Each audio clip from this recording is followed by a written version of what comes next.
ठंडा ससुराल। ये कहानी है परी की, जिसके माता पिता ने शुरू से उसकी परवरिश एक परी की तरह की थी। परी ने कभी ना तो गरीबी देखी थी और ना ही गर्मी। इसीलिए जब उसकी शादी होती है तो शादी के बाद उसके माता पिता दहेज में उसे एसी देते हैं, जिसे परी कभी बंद ही नहीं होने देती। ऐसे ही एक दिन परी की सास तारा परी से कहती है, बहू, जब से तू इस घर में आई है तब से इस घर का एसी 1 मिनट के लिए बंद नहीं हुआ। अरे थोड़ी देर के लिए एसी बंद कर दे बेटा। चलने दीजिए ना माँ जी एसी।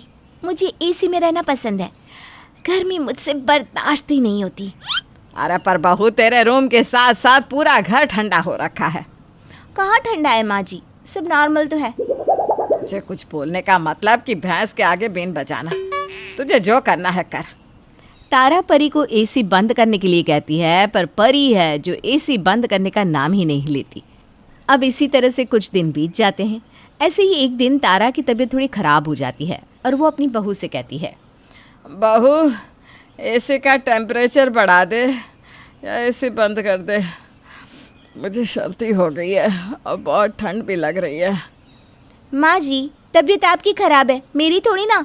और आपकी वजह से मैं क्यों गर्मी बर्दाश्त करूँ? इसलिए अगर आपको ठंड लग रही है तो आप कंबल ओढ़ लीजिए। परी अपनी सास को कंबल निकाल कर दे देती है, पर एसी का टेम्परेचर ना ही तो बढ़ाती है और ना ही एसी को बंद होने देती है। परी की इन हरकतों से तारा तो परेशान होने लगती है, पर वो बेचारी चाह कर भी कुछ नहीं कर पाती, क्योंकि अब तारा जब भी परी को समझाती और एसी बंद करने को बोलती तो परी अपनी सास को ही ताने दे देती। मुझे तो समझ में नहीं आता माँ जी, आप सब गर्मी में कैसे रह लेते हो? पता नहीं एसी चलने पर आपको इतनी दिक्कत क्यों है? अरे बहू, हर समय एसी चलाकर नहीं रखा जाता। पूरा घर एसी की वजह से ठंडा रहता है। मुझे तो इस घर में रहकर ऐसा लगता है मानो जैसे मैं किसी घर में नहीं बल्कि शिमला में हूँ। और जब बाहर जाती हूँ तो इतनी गर्मी लगती है कि हल्की सी भी गर्मी बर्दाश्त नहीं होती मुझसे। तो माँ जी, आपको किसने कहा गर्मी बर्दाश्त करने के लिए? आपको, मुझे और राजीव जी को गर्मी ना लगी, इसीलिए तो मेरे पिताजी ने पूरे घर में एसी लगवाई है। बहू, जो तेरा मन करे वो तू कर, पर ये ताना मुझे मत सुना कि तेरे पिताजी ने एसी दी है। परी का ताना सुनकर तारा वहाँ से मुंह बनाकर चली जाती है, क्योंकि अब जब भी तारा परी को कुछ कहती, परी उसे यही ताना देती। इसलिए तारा अब परी से कुछ कहना ही बंद कर देती है। ऐसे ही एक दिन तारा की पड़ोसन किसी काम से तारा के घर में आती है और घर में आते ही उससे भी बहुत ठंडक महसूस होती है। अरे वाह तारा बहन, तेरा घर कितना ठंडा है। तेरे घर में आकर तो ऐसा लग रहा है कि जैसे मैं किसी बर्फ़ की वादियों में आ गई हूँ। क्यों आंटी जी, अच्छे लग रहा है ना? और ठंडक तो महसूस होगी ही ना, आखिर हमारे पूरे घर में एसी जो है, और हमारे घर की एसी हर समय चालू रहते हैं ताकि किसी को गर्मी ना लगे। वो तो ठीक है बहू, पर मुझे समझ में नहीं आता तुम सब इतने ठंड में कैसे रह लेते हो। मुझे तो आए तेरे घर में अभी 5 मिनट भी नहीं हुए और देखो मुझे तो ठंड भी लगने लगी। बहन, अगर हमारे घर में किसी को ठंड लगती है तो रजाई ओढ़ लेता है, पर एसी बंद नहीं होती। क्यों बहू, सही कहा ना मैंने? वाह परी बहू, तेरे तो मौज है, तुझे ठंडा ससुराल जो मिल गया। अच्छा चलती हूँ मैं, ज़्यादा देर रुक नहीं पाऊँगी। तारा की पड़ोसन तारा के घर में ज़्यादा देर रुक नहीं पाती और बिना बात किए ही वहाँ से चली जाती है। इसी तरह से कुछ दिन बीत जाते हैं और एक दिन तारा के घर का बिजली का बिल आता है और बिल देखकर तारा के तो होश ही उड़ जाते हैं। वो अपनी बहू से कहती है, 10,000 का बिल? अरे आज तक मेरा बिल कभी 2,000 से ऊपर नहीं गया और इस महीने 10,000? माँ जी, अब घर में एसी भी तो चल रही है ना, एसी बिल खींचता है और 10,000 कोई ज़्यादा बिल नहीं है। क्या कहा तूने? 10,000 ज़्यादा बिल नहीं है? अरे बहू, तेरे लिए 10,000 बिल भरना मामूली बात है, मेरे लिए नहीं। इसलिए अब से एसी नहीं चलेगी।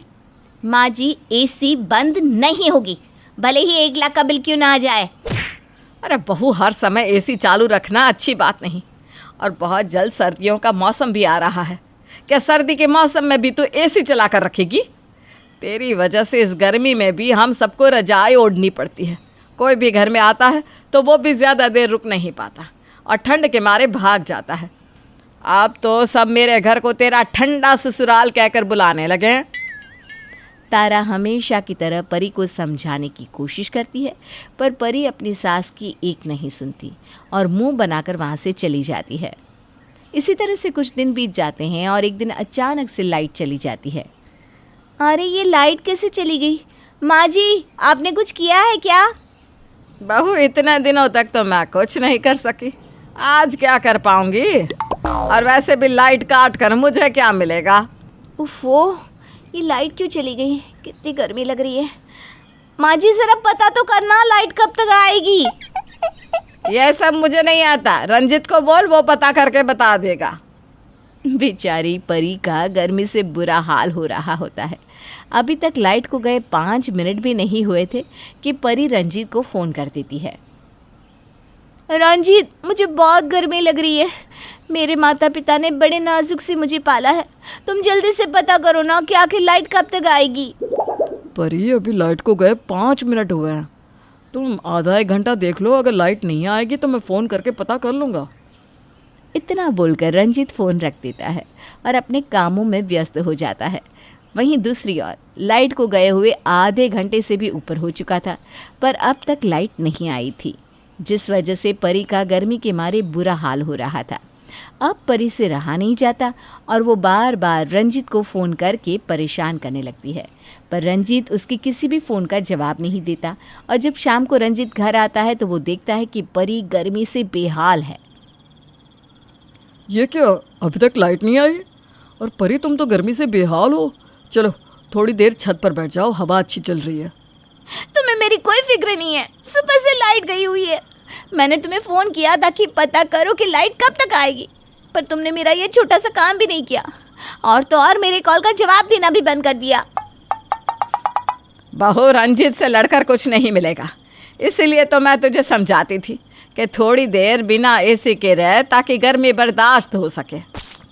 रंजीत, मैंने पता किया है, कुछ इलेक्ट्रिक प्रॉब्लम है, शायद आज रात तक लाइट ना आए, इसीलिए आज हम सबको छत पर ही रात गुजारनी होगी। नीचे गर्मी बहुत है, अब गुस्सा थूक दो और छत पर चलो। इतना बोलकर रंजीत परी को शांत करके छत पर ले जाता है। छत पर जाने के बाद जब परी को ठंडी हवा लगती है तो उसे शांति मिलती है और उसे एहसास हो जाता है कि हर समय ठंडे में रहना ठीक नहीं। जिसके बाद अगली सुबह लाइट आ जाती है और उसके साथ साथ परी को थोड़ी सी सद्बुद्धि भी।